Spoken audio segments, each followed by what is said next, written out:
Mr. President, allow me to sponsor the budget of the Office of the Ombudsman. We respectfully submit for the body's consideration the fiscal year 2026 proposed new appropriations for the Office of the Ombudsman amounting to 6.5 billion pesos. Thank you, Mr. President.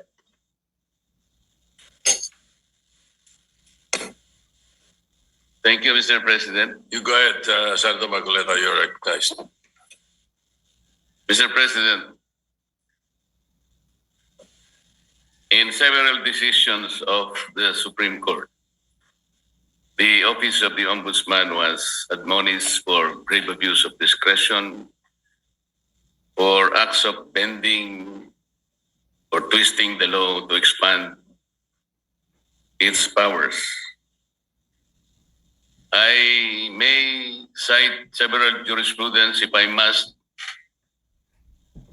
Mr. President,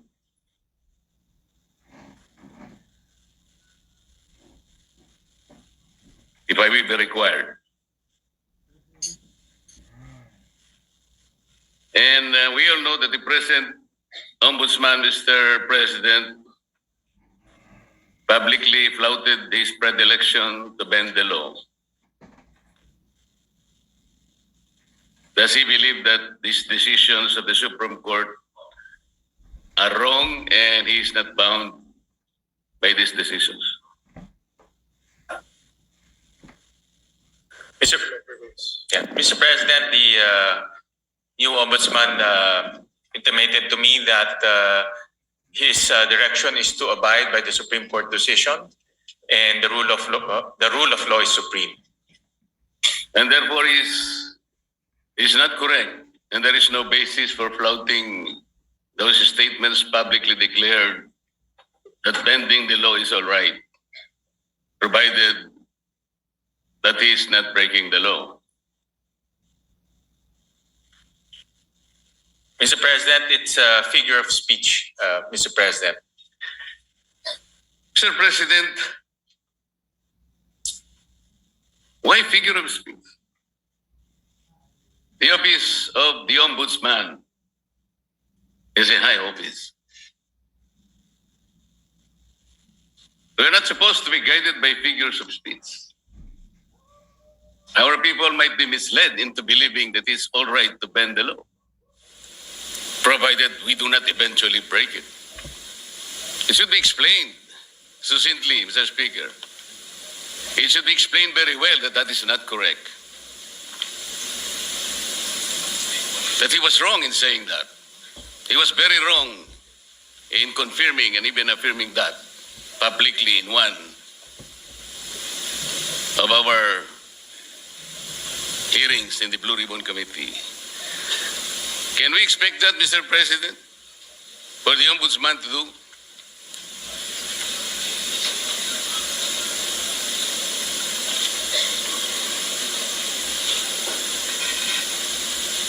One minute suspension, Mr. President. Session suspended. Current ombudsman right now, he intimated to me that he is very strict in not bending the law. In fact, he also intimated that he will abide by the Supreme Court ruling, as he believes that the rulings are forms part of the law, and the rule of law is supreme, Mr. President. So he abides by those principles, Mr. President, and he will carry that in his tenure as the country's ombudsman, and especially in his quest to hold people to account and to put people in jail, especially those who transgressed our laws, Mr. President. So those are the principles that he abides by, and those are the principles he will carry in his duty as our ombudsman, Mr. President. Mr. President, abiding by that principle and acting otherwise is different. You say that you abide by the laws strictly, but you say publicly that you can bend the law. How is that? Doesn't the public need to be clarified very clearly on this matter, Mr. President? Our people might be confused by that statement. That's why I am asking whether he can make a clarification or he can make public apology for saying that, Mr. President. And this will be good for the country. Mr. President, we thank the good gentleman from Tarlac and Pampanga, Senator Marcoleta, for bringing this up. And this is an opportunity for the current ombudsman to clarify his statements. And this is actually the clarification that he is expressing to this august body, that he will abide by the rule of law and he will not bend the law to serve any other purpose, Mr. President, or to serve any other being, Mr. President. So, Can we, Mr. Sorry. President, that's why this is an opportunity, and as he intimated to me, that he will always put the rule of law as supreme, Mr. President. Mr. President, even for this issue alone, can I respectfully move that maybe we can suspend our rules? I want to hear personally the ombudsman to say it for himself.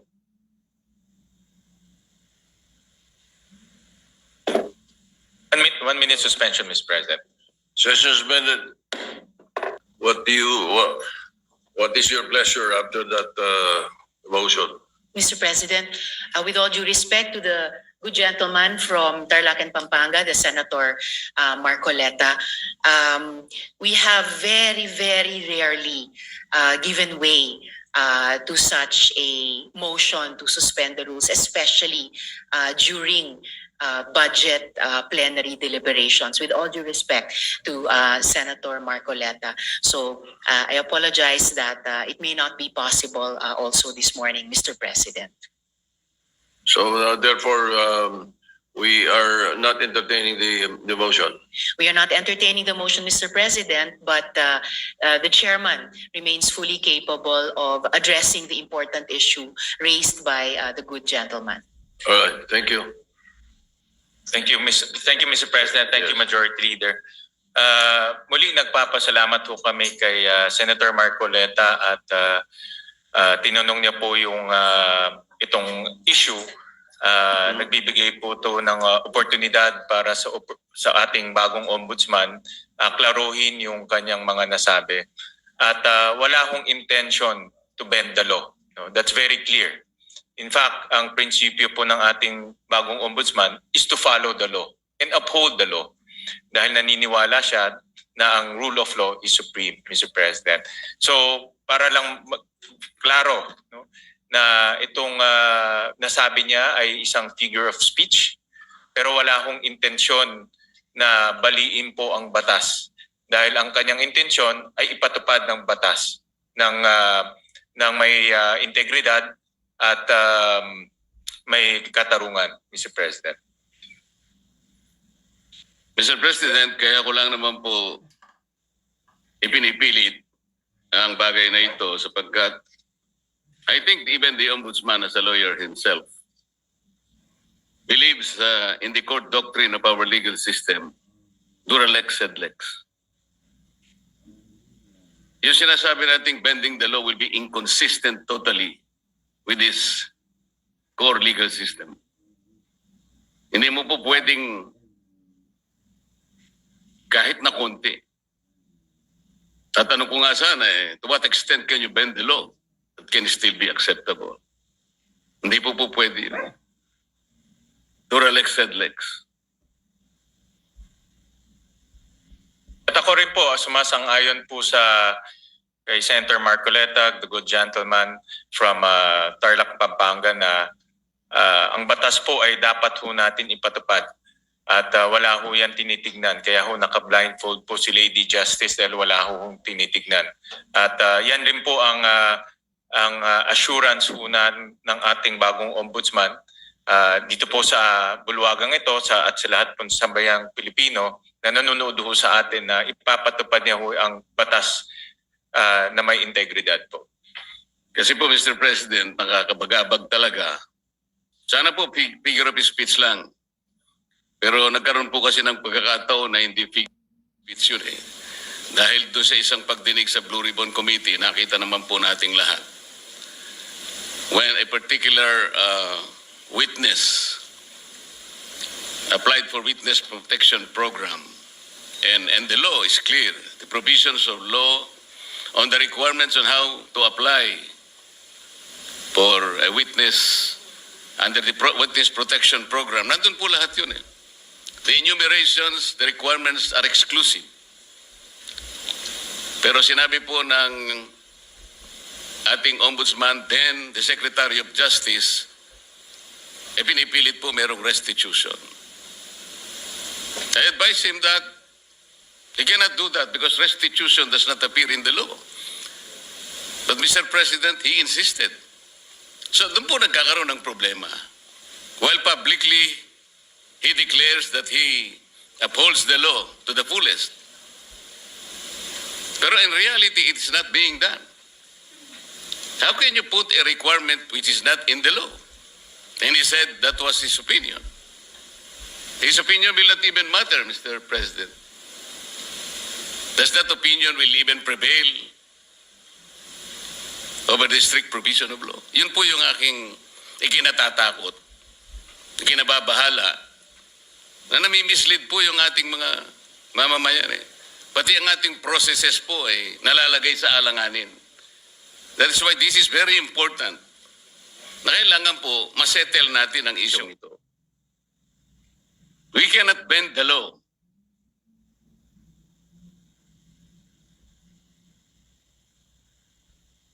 Kasi po, kapag pinanatili natin yun, it is as if the ombudsman has the power to refine the law or even revolutionize the law. No one can do that, Mr. President.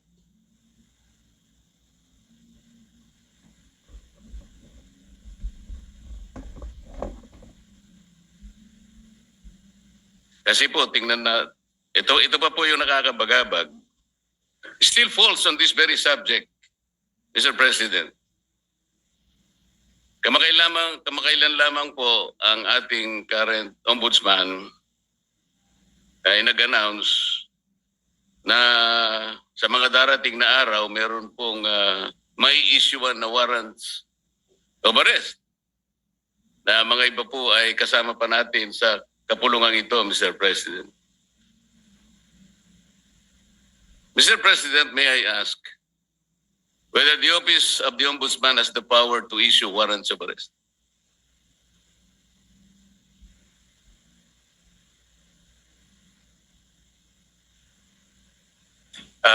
No, Mr. President. Ang trabaho na ho nila, ang responsibility ho nila is to ensure accountability, Mr. President. Tama naman po yun at ako'y naniniwala.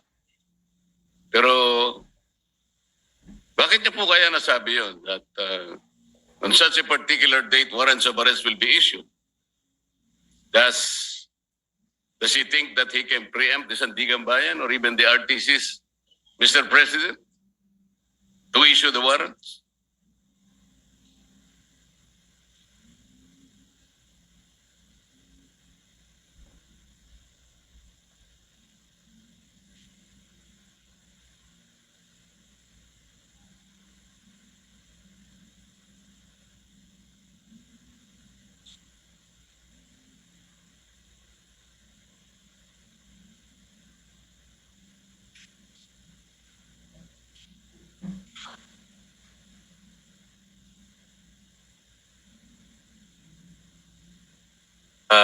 Mr. President, this is a indicative timeline. Meron ho kasing sinusundan ng ombudsman na timeline at base po doon sa mga nakita nilang ebidensya, nakita ho nilang mga krimen na ginawa po ng iba't ibang personalidad.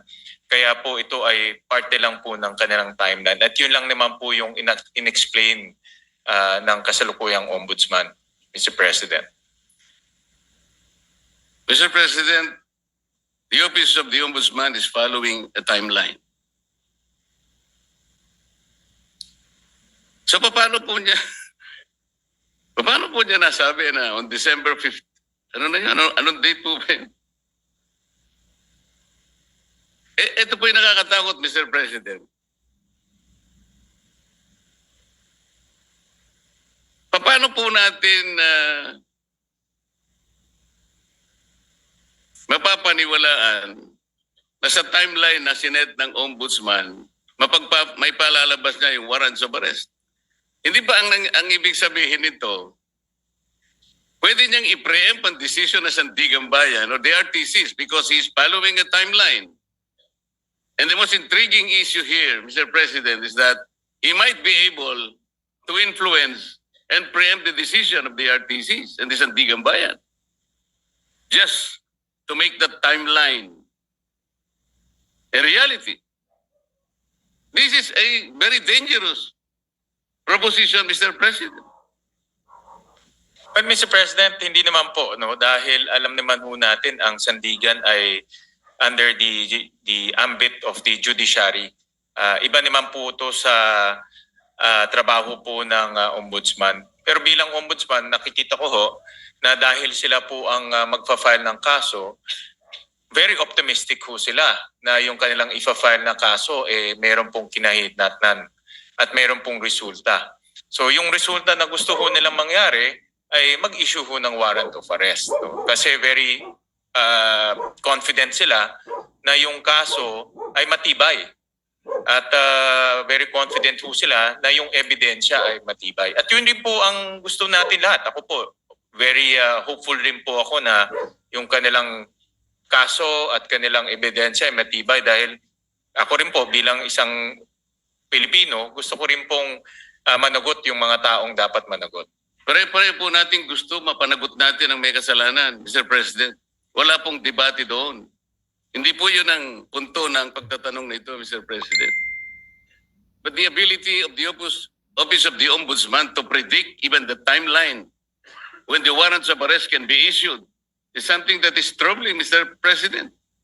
Parang ang mangyayari, ayaw ko mang-isipin yun. Ayaw ko rin naman talagang mangyari yun. Somebody can even preempt or influence the time when the RTC or the Sandigan Bayan may eventually issue the warrants of arrest. Sana wala nang ganung klaseng announcement Kasi nakakapagduda kasi, Mr. President. Tingnan po ninyo. When the Sandigan Bayan or the RTCs eventually issues the warrants of arrest, do you think the persons or kung sino man yung involved na yun, that the Office of the Ombudsman wants to be arrested, pwede nilang questionin yung impartiality ng Sandigan Bayan or even the RTCs? Because there was already a timeline announced by the office. This is the thing that is very intriguing, Mr. President. But Mr. President, with all due respect to the esteemed senator from Tarlac and Pampanga, with all due respect po, ito ay isang indicative timeline na tinitignan ho nila. Wala ho silang control sa magiging desisyon ng Sandigan.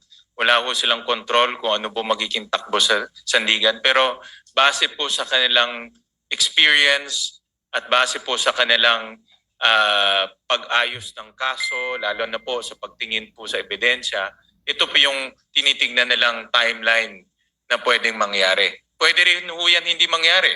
No? Pwede rin ho yan iba po ang pupuntahan ng kaso. Pero naglalagay lang ho sila ng timeline para po makita naman ho nila kung ano po ang magiging takbo po ng kaso. At marami hong ganun. Actually, marami, pag nanonood po ako ng mga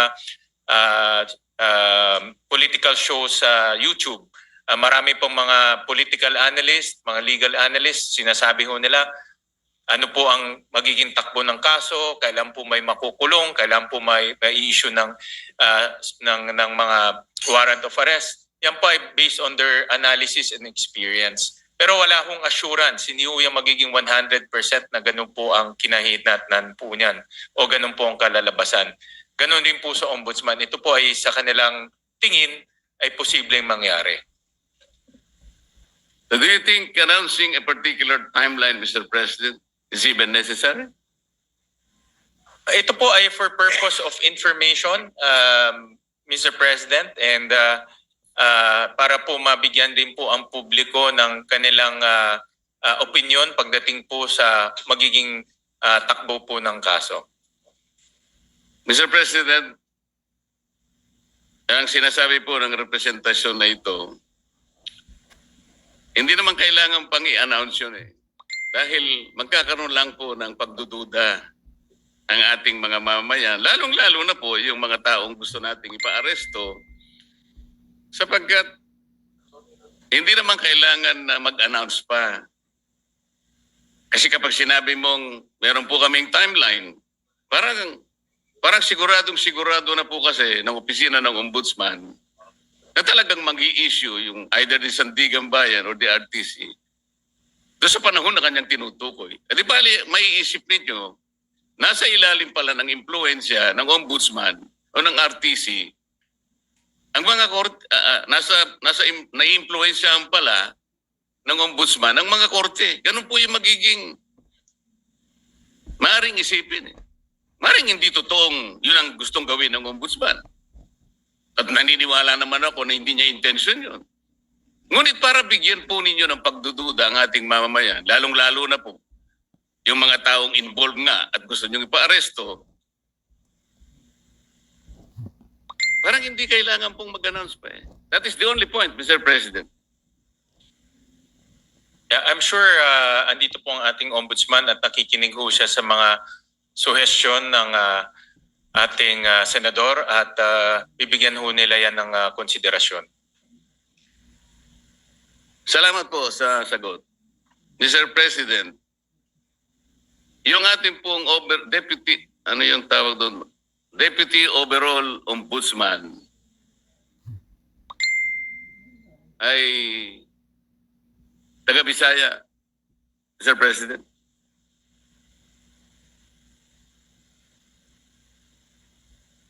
Yung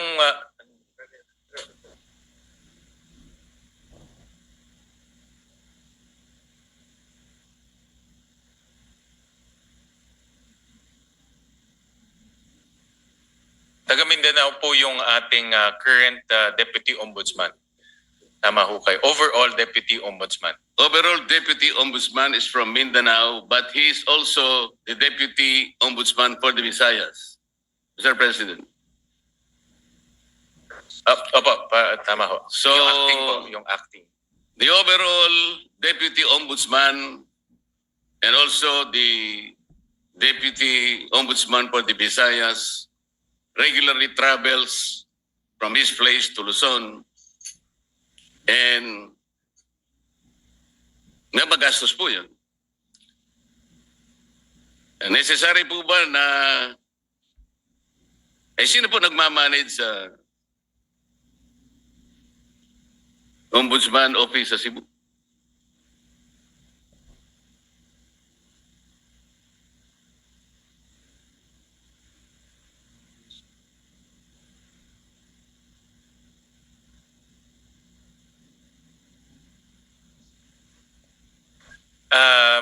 Mr. President, Senator Marcoleta, temporary po na bakante ho yung position na yon.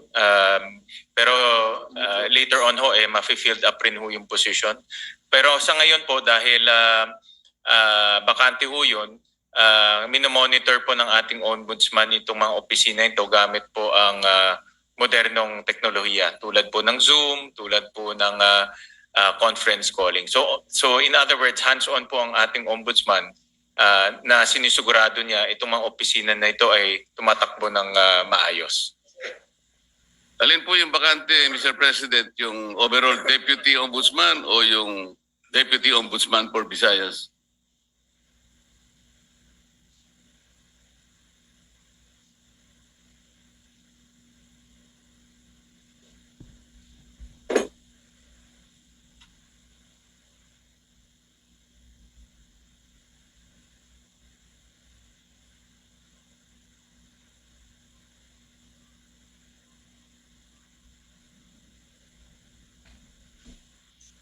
Ang bakante po ay yung overall Deputy Ombudsman for Ito po ang bakante po. Yung overall deputy ombudsman ang bakante po. Yes. Dahil po suspended yung current overall deputy ombudsman. Kasi po kaya ko tinatanong to, Mr. President, napakagastos po yung regularly na pagta-travel po ng deputy ombudsman. Galing pa siya ng Mindanao, meron pa siyang gawain dito sa Maynila dahil nga overall deputy ombudsman. Naisip ko po na unnecessary expense po yan sa opisina ng ombudsman. Ang direksyon po ng ating bagong ombudsman ay talagang gawing episyente po ang opisina. Natural lang naman po kung may bagong liderato, inaayos niya yung kanyang opisina sa nakikita niyang pinaka-episyenteng struktura, Mr. President. So, hindi naman po nila intention na maging bakante to at later on rin po ay malalagyan rin po ng tao. Pero tinitignan nila kung anong pong paraan o anong pong structure ang pinaka magiging episyente po para po sa ombudsman offices, Mr. President. Mr. President, bago po naging ombudsman ang aking kaibigan, siya po ay magkaibigan naman tayong dalawa. Ikaw naman, dinideny mo yata eh. Yun nga sinasabi ko, kaibigan pala kayo. Yun nga sinasabi ko. Narinig niyo yata ako, Senator Marcoleta. Bago po siya naging ombudsman, Mr. President, siya po ay kalihim po ng ating Department of Justice. Yun naman pong dahil nag-retire po yung ating dating ombudsman Samuel Martires, nagkaroon po ng acting ombudsman. Siya po ay si overall deputy ombudsman Dante Vargas. Kapangalan ko pa siya. Nasaan po siya? Salamat po. Nandito ho siya. Siya po ngayon ang Deputy Ombudsman for Visayas and acting overall Deputy Ombudsman. Concurrent ho Yes, siya. Mr. For President. For now. Yes, I know that. Ang itatanong ko po ay, nung siya'y acting overall deputy ombudsman, at sa panahon na yon ay applicant naman po ang aking kaibigan for ombudsman na nabakante nga po, ay gumawa siya ng isang bagay na medyo napaisip ako, Mr. President. Ang tinutukoy ko po ay yung isang office order na kanyang pinalitan. Ang office order na ito po ay kinapapalooban ng parang double docketing. Ngayon, nung siya po ay acting na ombudsman, inalis niya po yung dating memorandum order requiring double docketing. At siya ay gumawa ng isang parang office memo or memorandum na doon po ay pinalitan niya yung office order at may kalakip pa pong isang directive na lahat ng mga complaints, lahat ng asunto, lahat ng habla, administrative man yan, criminal o kahit ano yan, na napapaloob 10 araw bago maging effective yung kanyang order which was issued on September 17, 2025 ay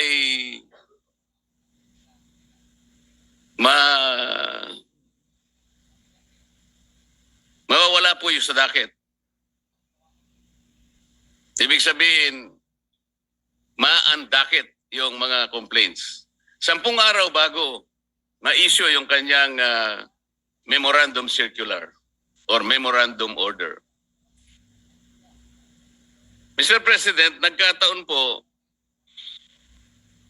kung di ako nagkakamali, September 15 yata, ay nag-file ng complaint sa maraming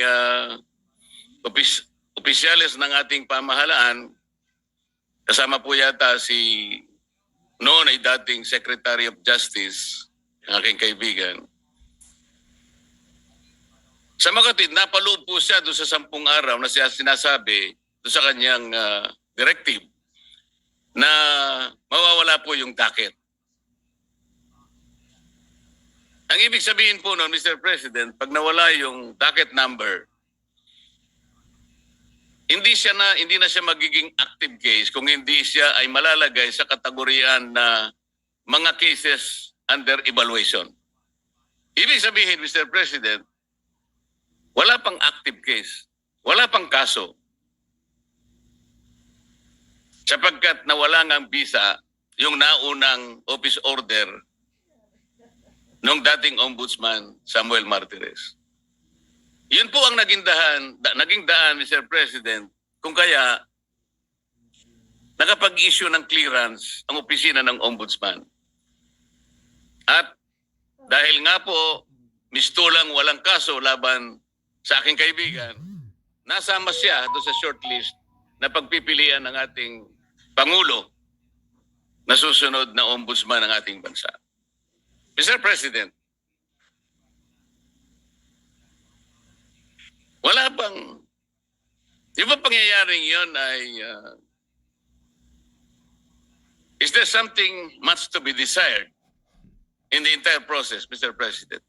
Parang ang nangyari, nakagawa ng gano'n yung overall ombudsman nang hindi naman maliwanag what is the visible public service na pwedeng nakamit ng ating mamamayan doon sa ginawa niyang pagpapalit ng office order. Hindi kaya lang ginawa yon para mapagbigyan ang aplikasyon ng aking kaibigan at makakuha siya ng clearance upang sa ganon eventually he will be included in the shortlist to be submitted to the office of the President